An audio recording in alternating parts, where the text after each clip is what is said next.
Good evening, Fernwood. It's time for us to get together and watch us some Mary Hartman. Mary Hartman. My name's Neil, if you didn't already know that, and I like to watch shows and talk about them. So thanks so much for being here. We are about to watch the May 5th, 1976 episode. Some emotional beats happened yesterday, so I thought we could address those maybe just a little bit before we start. It started with a conversation between Martha and Dennis Foley because Martha's two daughters, Kathy and Mary, are definitely not doing too well in the happiness department, and it all seems to head straight back to Dennis. Dennis, of course, was able to get Martha on his side by playing into things that she was already thinking about love overflowing onto the whole family and all that jazz. It ended with a brief kiss on the cheek from Martha to Dennis as Kathy walked in. And that was played more for laughs, I think, than anything else. But Kathy was intent on leaving the apartment, and of course, Dennis was able to turn it around and ask Kathy to hold on for just a little bit longer. The rest of the show was a big conversation between Tom and Mary after their big blow up fight the episode before. Tom expressed how much pain he was in after discovering that Mary had kissed Dennis Foley. Of course, he only knows about the one instance. He doesn't know about any of the other stuff, but he definitely uh, was feeling some deep pain, and I understand that. And of course, Mary consoled him until, in a moment of absentness, or maybe a moment of truth, she spoke Dennis's name to him and she was consoling him. I want to talk just a bit about Dennis. I think that he is a player. I definitely agree with that. There may be a seed of loneliness within him. I think that the feelings that he has for other people may be valid. On the other hand, I think that the way he treats the people that he's with is the part that I have problems with. So I think that it is possible to have feelings for more than one person. I don't think that the way that you should deal with that is by making other people's existences unclear to the people that you're with. I don't know if that's making too much sense, but that's how I'm feeling about it now. Let's just go ahead and start. Maybe my brain will figure out what it's trying to say as we watch the May 5th, 1976 episode of Mary Hartman. Mary Hartman.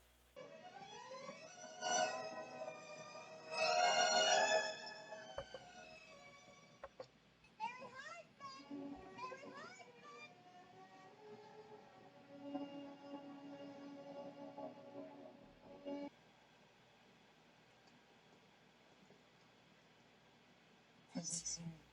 Terrific, sir. Still.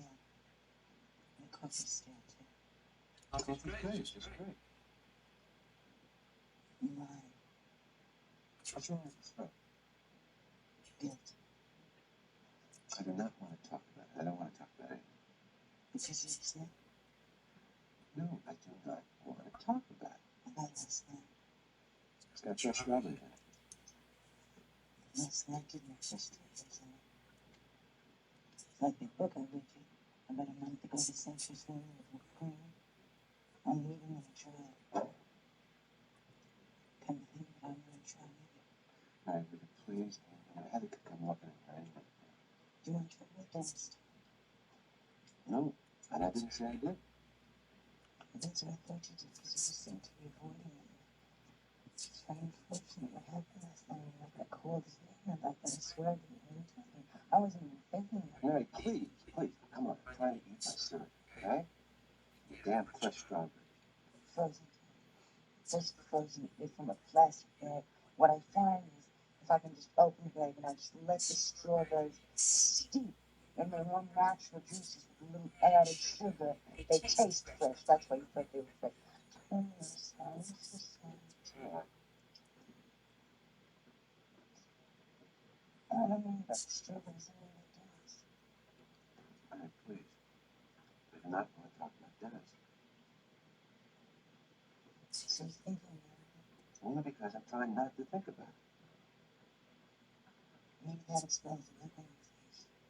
It's not a happy look, Tom. Mary, will you please? I can't deal with the situation today. I got butterflies like 747s in here because of that. I don't want to face it today. Not today. I got other things to deal with today. Like what? Meeting. It's just an excuse. I got a meeting with the DA. Who? Probably assistant DA. Why are you meeting with the DA? About the reunion. Come on. Be serious. I don't like what you're doing, Tom. What are you doing? Hey, please, be serious. Got fresh strawberry. Yeah, it fills it. I don't look good. Look at outside. You look like mashed worms. Heather, your father is trying to enjoy his breakfast. Go on. Okay, what I was saying is I'm going to go see the assistant DA and try to get him to do something about the damn rip-off of the union. That's all. Tom, Heather is trying to enjoy her breakfast. Don't upset her. She's a child. Just ask the question. Look, can't a family sit and have a breakfast like regular people without upsetting everyone? This is a place you're supposed to be very calm. I want platform cheese. No, you have growing feet. We discussed this last week. Everybody else is platform cheese. Everybody else is going to have seriously crippled feet, and you're not. You are going to have nice, rounded arches because you have a mother who is loving and caring and who does not give into fads. But I'm stronger than everybody else. Believe me, Henry, there are shorter people than you. Midgets. Now finish the cereal. Your father and I have a very serious talk. About Sergeant Foley? Where did you get the idea about Sergeant Foley? Well, I was just about to come in and I heard you guys say Dennis. Are you listening? No? Heather, were you listening? Heather, I told you it is a terrible thing to listen to adults talking, especially when those adults are your parents. Well, I didn't want to barge in because then I'd be interrupted. So what did you do? You waited out there and listened? Hey, look, it doesn't matter. It's done, it's done. Tom, it does matter. Heather and I have had a very serious discussion about eavesdropping. We've had this several times, and we have both agreed that it's definitely antisocial behavior besides being rotten, didn't we, Heather? Yeah, so have some platform cheese. Heather, do not change the subject in the middle of the subject. Well, listen, how's it going? I'll see you later. Good luck, Daddy.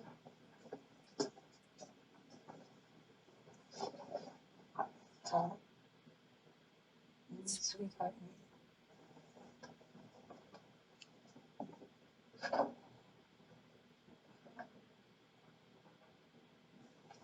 All right.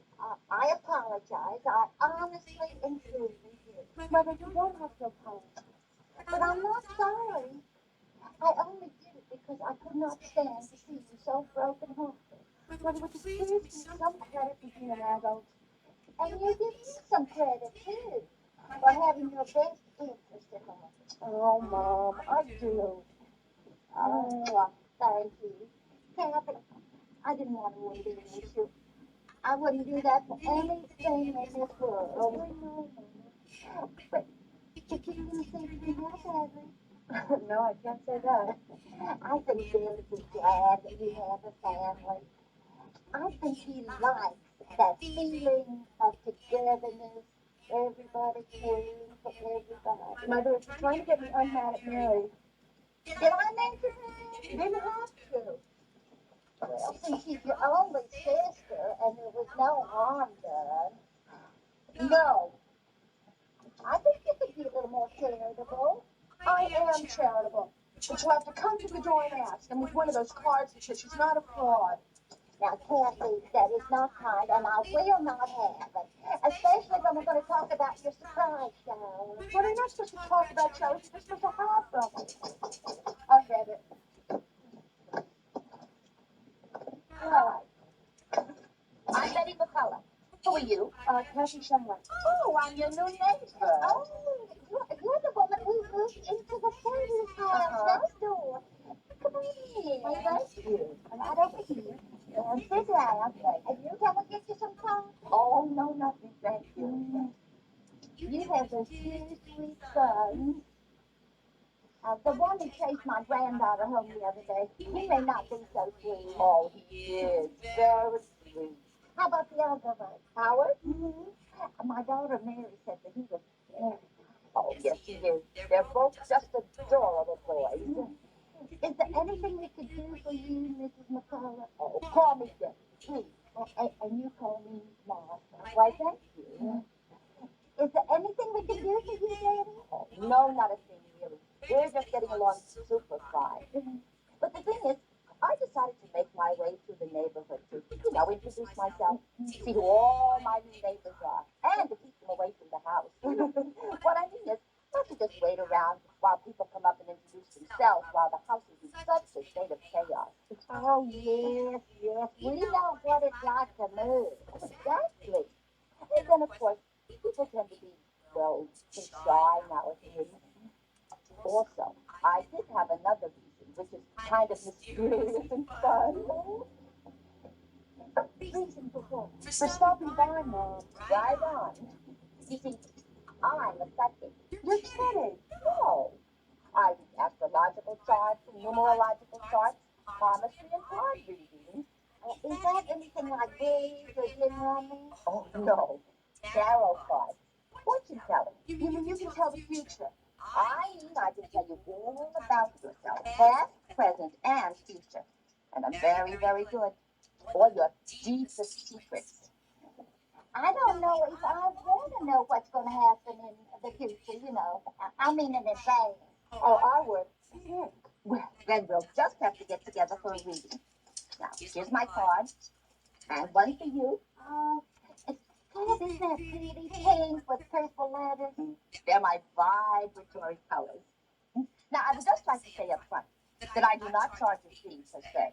But as I am a semi-professional, there is the cost of my research and time. But I just sort of think of that as a donation. Of course. That seems only fair. How much? 15. But if you see my sons, Ed and Howard, don't mention it. They do not believe in the supernatural, and they get very upset that I do this. They're really very sweet, especially Ed. It upsets them that I involve myself in other people's lives. But I just look upon it as a fascinating hobby that lets me help people. Plus, it's a gift. And you should never, ever not use a gift. Well, I don't really know how to tell you this, but I don't actually believe in that stuff either. Betty, can you tell how a wedding is going to turn out? Oh, absolutely. Weddings are a specialty. Do you have your cards on you? Okay, now look here, Mary. Now, we will stand over here. Now, you just speak in your very own home, okay? Right. Now, take this, and you just be dusting or cleaning or whatever. You know what I mean? And I'm going to ring the bell, okay? Wait a minute. I pretend that you ring the bell right.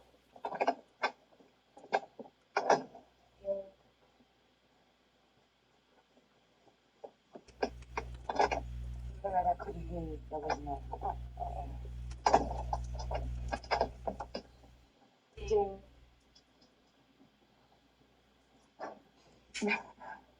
You think maybe you should try to. Why don't you knock and it might be a little more realistic? No, it's all right. Ding. Oh, well, come on in.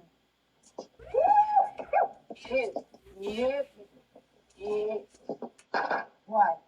Lily, you would never just invite a total and complete stranger directly into your house. You just wouldn't do that. Now remember, Mary, I am a total and complete stranger. You are in your house. I ring the doorbell.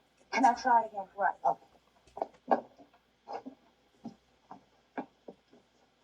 Ding.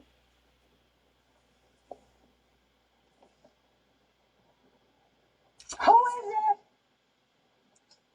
Hello. It is Mrs. Charlie Haggis, Glenda Haggis is my name, and I have some great news for you about Jesus. Is that what he's doing with you? Yeah, well, I do know. I do have some great news. He's coming back, you know. Loretta, what if they visit your booties? Mary, you know, I can do this in Fernwood. At least none that I never met. But what if they're not interested?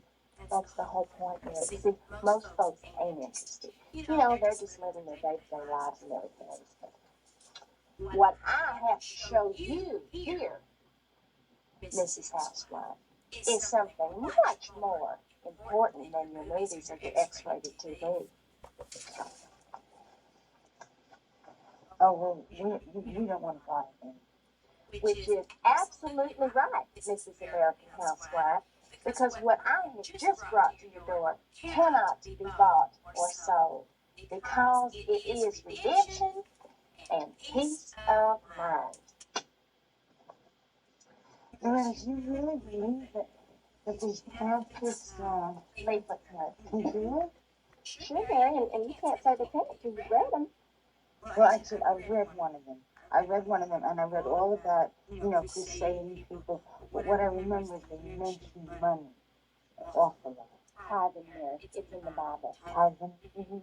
See, we've got to get everybody ready, which is why they are building the 100-foot altar for the second resurrection and the 1,000-voice choir of the Holy Light, which I hope to be a member of.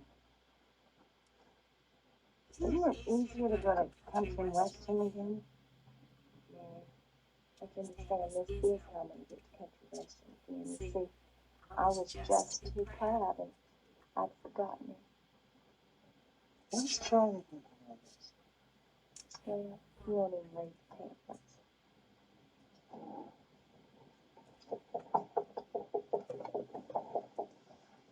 Mom. What's the matter? I don't know whether I am coming or going. Sit down. My stars, my numbers, my cards are all wrong. Oh, hello, Mrs. Shamroy. Would you like some good news about Jesus? Well, I don't know. You want some coffee? I do. Oh no, I don't want any coffee. Oh, it's the McCullough.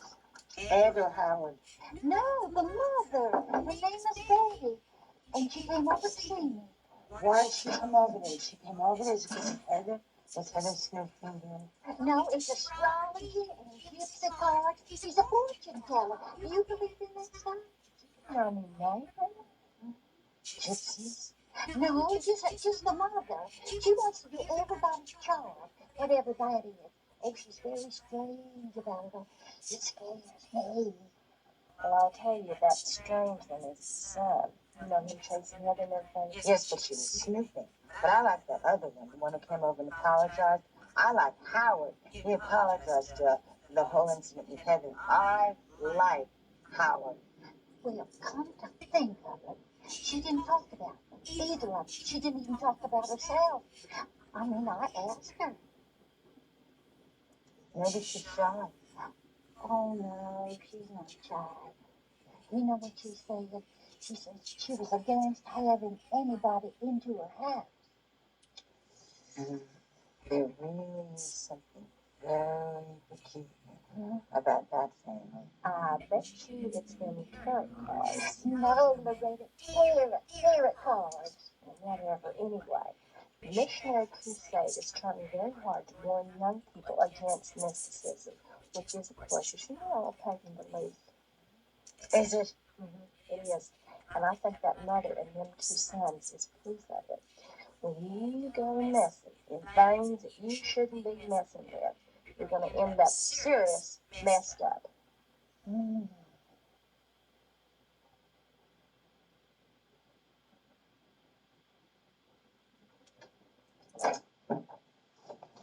Sir? Yeah, listen, I'm sorry I'm late.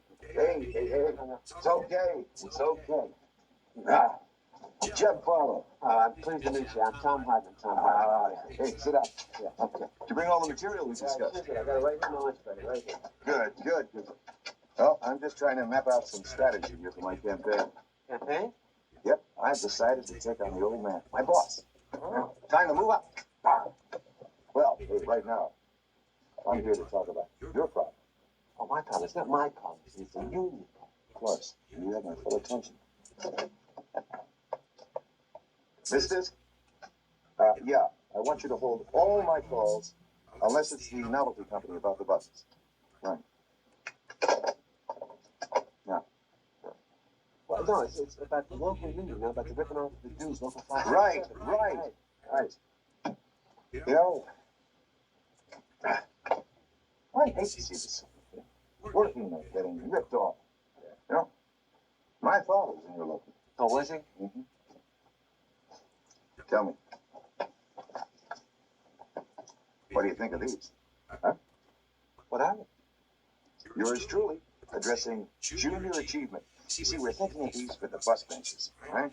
Only, it's too wasp. See? You know, there's a lot of ethnic people in the blue-collar world. That's very interesting. Yeah, listen, what about the letters? Would you like to see the letters? From the finance secretary to his brother-in-law about the mobile home estates deal? Huh? Look at those, huh? Take a look. Huh? Hey, this is hot. Yeah, how did you get these? Well, they're telling the hands of one of the guys in the union. The weapons are missing tools. Would you like a bumper sticker? I beg your pardon? Look at that. Red, white, and blue. They just came in. Red, white, and blue for the bicentennial. Look at that. Chet Barlow for DA in 76. Huh? Oh, that's very nice. Well, actually, what I... Here, take it. Please, take it. What I want to know is what are you going to do about it? No, about the union. Oh, about your union problem. Oh, well. Well, of course. I plan to look into the matter thoroughly and to take any appropriate action I deem fit. However, if these funds you say were you think were misappropriated turn out to be just a simple unauthorized loan. What the hell are you talking about? Unauthorized loan? These guys are ripping off the union. Wait, excuse me, it has to be proven. Now, as I say, if you haven't seen any of my television spots lately, have you? No. Well, they're running mostly on Channel 3. Some of them are on 6. How about the radio spots? See, I want to see if the message is getting across. I'm really sorry about that. But you see, I'm up to my ears in this union. Hey. I want to tell you it's a brave and commendable job you're doing. And it's this evidence you've got here warrants a full inquiry. Yeah, but no. What I want, what we want is indictments. Oh, Mr. Hartman, that's only if there's been any criminal activity. These guys are crooks. I just told you they're crooks. Can I just make a recommendation to you? All right. I just wouldn't go around slandering men who have the money to hire the best lawyers. It's not slander if they're doing what we say they're doing, and believe me, they're doing it. Excuse me, but you're on the right track.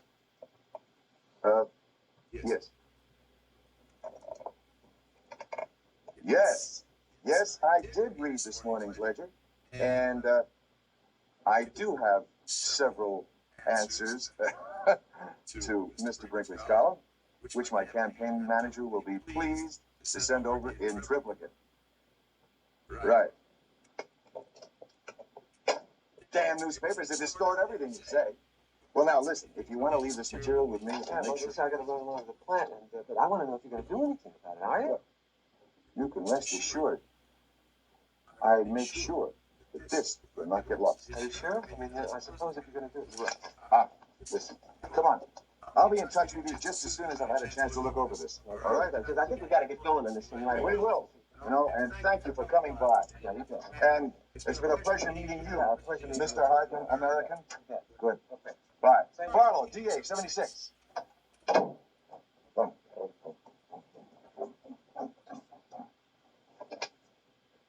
Miss Fisk, yeah, I want you to get me Bill Curley. Yeah. Finance Secretary, Local 507. Yeah, good. Yeah, Bill. Yeah. Chad. Yeah. Listen, Hartman was just giving left the material that he says he has on you. That's a copy, I suppose. What do you want me to do with it? Well, don't you want to see what it's got on you first? Bill, you dirty old man. It's you, huh? Hey, Bill. Have you seen any of those television spots? Hmm. Of course, Mary is pushing on the relationship with Tom and what's going on with Dennis, and Heather's a little ghoul. I wish that in Tom and Mary's relationship, they had a phrase that basically said, I cannot handle this conversation right now. Can we come back to it? Can we set aside some time to come back to it? It seems like such a simple phrase, but instead it's like it stops at, I can't handle this now, and never comes to, when can we handle it? I wish that very simple tool were being used in their communication. They always can't talk about it and never get to when they can talk about it. Well, there have been occasions where they have set aside time for each other, and that usually goes real bad, like with Mona McKenzie. They do need to talk. Heather the Ghoul, that's just, I think, what she will always be. I don't know if Heather is really a character in my mind. I think she's more of an obstruction to conversation happening. Then we come over to Martha and Kathy over at the Shumways talking about wedding plans, possibly, we'll see, but also the appearance of the McCullum mother, who is a fortune teller, as the show puts it, as she herself puts it, reading tarot cards, which I think would become a lot more popular as the decades rolled on. I think in the 70s it was still just shady little spots doing it. Then we have a scene with Loretta and Mary. Loretta trying to practice her deal on how she's going to proselytize to the neighborhood, and that's maybe a tiny bit sketchy to me. And of course, it includes some of this tarot thinking. I think in the early 70s, if I'm not incorrect, I feel like there was a resurgence of evangelism in America. If that's not the right timing, let me know. But I feel like it had shifted a bit, but at the top of the 70s, we started to see more and more. I mean, basically, Loretta is looking to help contribute to the building of a superchurch, which is something that we see now, or a megachurch, I think that's what they're called. Those are those giant buildings that, well, I don't really want to name names, mainly because I'd be doing it by hearsay, but those mega pastors that would come and then, do their whole prosperity gospel deal where, we get the money, the people leading the church get all of this money, and, not having money is a sin. And then we see Tom at work with a guy who just blows him off and tries to sell him tickets, but not only that, has recorded audio of the meeting and has sent it back to Curly, the big guy who Charlie punched out weeks and weeks ago, about the evidence. And I don't think that looks too good for Tom, I should say. They finally did mention the bicentennial, of course, which is something I'd been curious about since the show started in 1976, but this was May, so the bicentennial is about 2 months away in real calendar time. I'm not sure how far away it is in TV show time, but I guess maybe we should expect some excitement to happen around July 4th. That was the May 5th, 1976 episode of Mary Hartman. Thank you for joining, and we will see you tomorrow night in Fernwood.